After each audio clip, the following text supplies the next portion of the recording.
একসময় পৃথিবীর প্রায় প্রতিটি মানুষের হাতে ছিল একটি নোকিয়া ফোন। শক্তিশালী ব্যাটারি, মজবুত ডিজাইন আর সহজ ব্যবহারের কারণে নোকিয়া হয়ে উঠেছিল মানুষের সবচেয়ে বিশ্বাসের নাম। কিন্তু অবাক করার বিষয় হল, এই কোম্পানি শুরু হয়েছিল মোবাইল ফোন দিয়ে নয়।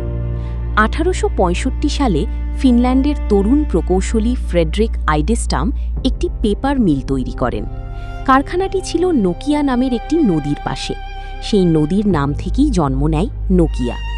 ছোট একটি ব্যবসা থেকে ধীরে ধীরে নোকিয়া রাবার, বৈদ্যুতিক কেবেল এবং পরে প্রযুক্তি শিল্পে প্রবেশ করে। সময়ের সঙ্গে নোকিয়া বুঝতে পারে ভবিষ্যৎ প্রযুক্তির, আর সেই সিদ্ধান্তই বদলে দেয় পুরো কোম্পানির ইতিহাস। 1990-এর দশকে নোকিয়া মোবাইল ফোন বাজারে এক বিশাল বিপ্লব সৃষ্টি করে। নোকিয়া 3310-এর মতো ফোন মানুষের হৃদয়ে জায়গা করে নেয় খুব দ্রুত। ফোনগুলো ছিল অত্যন্ত টেকসই, ব্যাটারি চলত দিনের পর দিন। স্নেক গেম আর সেই পরিচিত রিংটোন আজও অনেক মানুষের স্মৃতির অংশ। একসময় নোকিয়া ছিল বিশ্বের সবচেয়ে বড় মোবাইল ফোন কোম্পানি। পৃথিবীর কোটি কোটি মানুষ নোকিয়া ব্যবহার করত।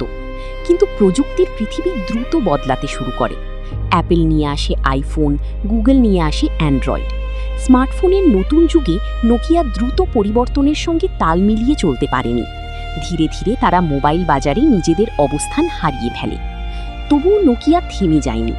আজ তারা কাজ করছে 5G প্রযুক্তি, টেলিকম নেটওয়ার্ক এবং আধুনিক যোগাযোগ ব্যবস্থার ভবিষ্যৎ নিয়ে। একটি ছোট পেপার মিল থেকে শুরু হয়ে বিশ্বের অন্যতম পরিচিত প্রযুক্তি ব্র্যান্ড হয়ে ওঠার এই যাত্রা সত্যিই অসাধারণ। আর এই গল্প আমাদের একটি গুরুত্বপূর্ণ শিক্ষা দেয়।